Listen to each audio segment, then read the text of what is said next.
పిఠాపురం నియోజకవర్గంలో పవన్ కళ్యాణ్ గారు పోటీ చేస్తున్నారు కదా, మీ ఊరు పేరు అనేది మారుమోగిపోతుంది, మీకు ఎలా అనిపిస్తుంది? చాలా గర్వంగా ఉందన్న. ఓకే, అంటే ఇప్పుడు గత 5 ఏళ్లతో పోల్చుకుంటే పిఠాపురం అని అంటే ఓన్లీ దత్తాత్రేయ స్వామి ఆలయం ఉంది, మంచి ప్రసిద్ధి చెందిన ఆలయం అని చెప్తారు. కానీ ఇప్పుడు పిఠాపురంలో పవన్ కళ్యాణ్ గారు పోటీ చేస్తున్నారు, పలానా నియోజకవర్గం పలానా చోట ఉంది, పలానా వ్యక్తి పోటీ చేస్తున్నారని చెప్పి సోషల్ మీడియాలోనే కానీ లేకపోతే ఎక్కడ చూసినా కానీ పిఠాపురం నియోజకవర్గం పేరు అనేది అసలు బాగా పబ్లిసిటీ అవుతుంది. యాజ్ ఏ ఓటర్గా పిఠాపురం అభ్యర్థిగా మీరు ఎలా ఫీల్ అవుతున్నారు? ఫస్ట్ ఆయన పిఠాపురం పోటీ చేయడమే మాకు గర్వం అన్న. ఆయన నెగ్గడం ఓడిపోవడం తర్వాత విషయం, కానీ ఖచ్చితంగా నెగ్గుతారు. ఇంకా వైసీపీ అంటారు, ఆ క్యాండిడేట్ స్ట్రాంగ్ అయినా ఏదైనా కూడా ఇక్కడ జనసేనకాలు ఎక్కువే ఉందన్న, అందుగురించి జనసేన వస్తుంది. ఇప్పుడు పవన్ కళ్యాణ్ గారు గెలిస్తే ఎంత మెజారిటీ ఇస్తారు మీరు?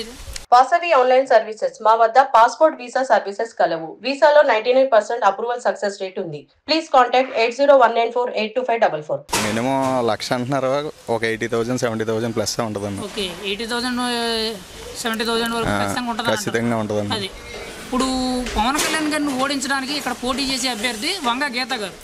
మరి వంగ గీత గారి సపోర్ట్ కింద ముద్రగడ పద్మనాభం గారు కానీ, మిథున్ రెడ్డి కానీ, అలా వైసీపీలో ఉన్న పెద్ద నాయకులందరినీ ఇక్కడ దింపుతున్నారు. ఎందుకని పవన్ కళ్యాణ్ అంతలా బెదిరిపోతున్నారు? అది నాయకులు ఓటేయరు కదండి, మేము కదా వేసేది. ఓటర్లు అందరూ ఎటు సైడ్ ఉన్నారు, 100%కి 99% అందరూ కూడా జనసేన అయిపోతున్నారు. ఆ 1% కూడా వాళ్ళు ఏదో అదే వైసీపీ అధికారంలోకి వస్తే లబ్ధి పొంది వాళ్ళు తప్పించి, ఆ లబ్ధి కూడా ఎలాగంటే ఏదో రాజకీయంగా తక్కువ కింద అవ్వకుండా ఉన్న గుండె వాళ్ళు ఉన్నారు తప్పించి మిగతా వాళ్ళు ఎవరు లేరు అన్న. అంటే ప్రజలందరూ పవన్ కళ్యాణ్ వైపు ఉన్నారు. అది కాకపోతే ఏంటంటే ఒక ముసుగు అనేది ఉంది, ఆ ముసుగు అనేది ఎలక్షన్స్ తర్వాత తీస్తారంట. బయట మట్టి పడరన్న. ఆ 1% కూడా పేరుకి జెండా పట్టు తిరిగిన బూత్ దగ్గరికి వెళ్ళేటప్పుడు ఖచ్చితంగా గాజు గ్లాస్ అన్న. అది ఇప్పుడు పిఠాపురం నియోజకవర్గంలో పవన్ కళ్యాణ్ గారు గెలిచిన తర్వాత అభివృద్ధి ఎలా ఉంటుంది అనుకున్నాను? ఇప్పుడు అది కాదన్న, ఈ ప్రస్తుతం వైసీపీ ఎమ్మెల్యే పెండెం దొరబాబు గారు, ఆయన అంత ఎమ్మెల్యే కాదు, ఏం కాదు. ఆయన అభివృద్ధి ఏం చేశారు, ఏమీ చేయలేదు. దీని మీద బెటర్, ఎంత దారుణమైన వాళ్ళు వచ్చినా దాని మీద బెటర్గానే ఉంటుందన్న. అలాంటిది పవన్ కళ్యాణ్ చేస్తున్నాడంటే ఇంకెలా ఉంటుందో ఓ రేంజ్లో పోద్దన్న. ఓకే, పవన్ కళ్యాణ్ గారి మీద వ్యక్తిగతంగా మీ అభిప్రాయం ఏంటి? ఆయన మంచితనంగా చేస్తారా, లేకపోతే గత నాయకుల్లో పాలిస్తారు అనుకున్నాను మీరైతే? ఇప్పుడు సొంత డబ్బులు తెచ్చుకుని మీరే ఉన్నారు, మీ డబ్బులు ఏమన్నా పంచి పెడతారా ఎవరికైనా? లేదు. అలాంటిది ఆయన ఓ సినిమా ఇప్పుడన్నా ఏమీ నష్టమే లేదన్న.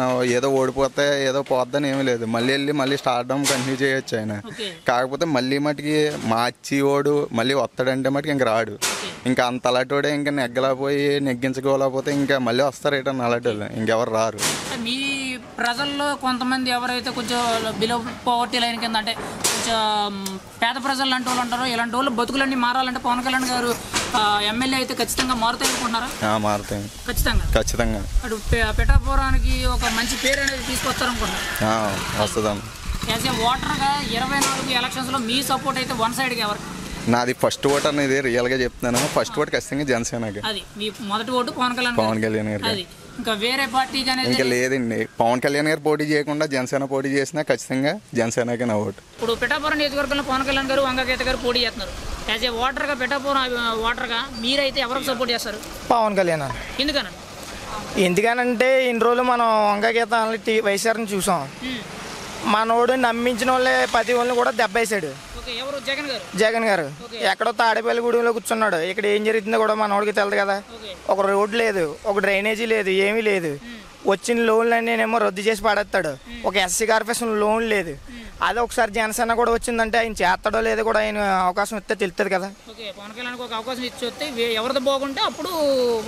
అది వైఎస్ఆర్లో కూడా ఏంటంటే ఏదన్నా పలానా చిన్న పని దేనికన్నా ఏ ఆఫీస్ కన్నా వెళ్తాల్సి వస్తే లంచం తప్పించి ఏమీ ఎక్స్ప్లెయిన్ లేదు. మన వాళ్ళు రెస్పాండ్ అయ్యే వాళ్ళు కూడా ఎవరు లేరు.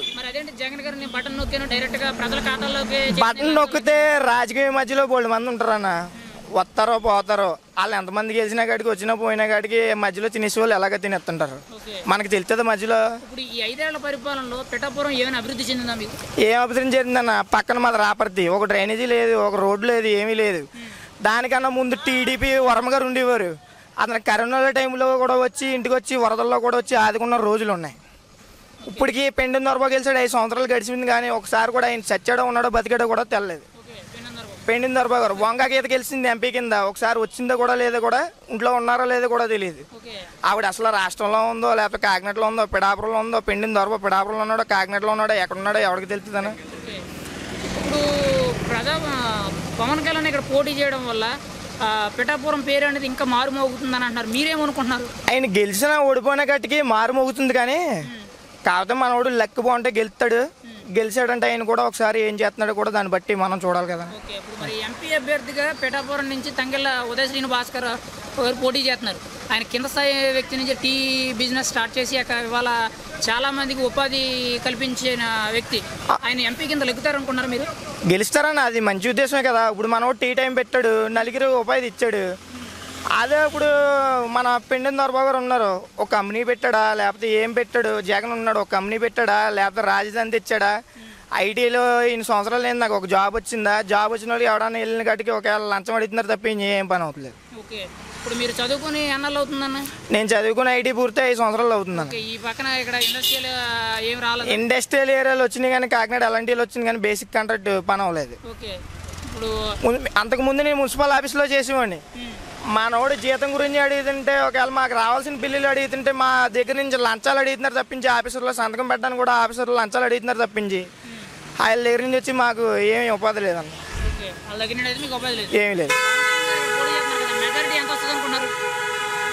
ఆల్మోస్ట్ 99% వస్తుంది అన్న, గ్యారంటీ. 99% అనేది ఖచ్చితంగా గ్యారంటీ. అంటే మెజారిటీ ఎంత అని అంటే ఒక 50,000 పైసలుగా, 1,00,000 పైసలుగా? 1,00,000 దాటుతుంది అన్న, 1,00,000 పైగా ఖచ్చితంగా గ్యారంటీ. అది మీ సార్ అయితే మీ ఓటు జనసేన.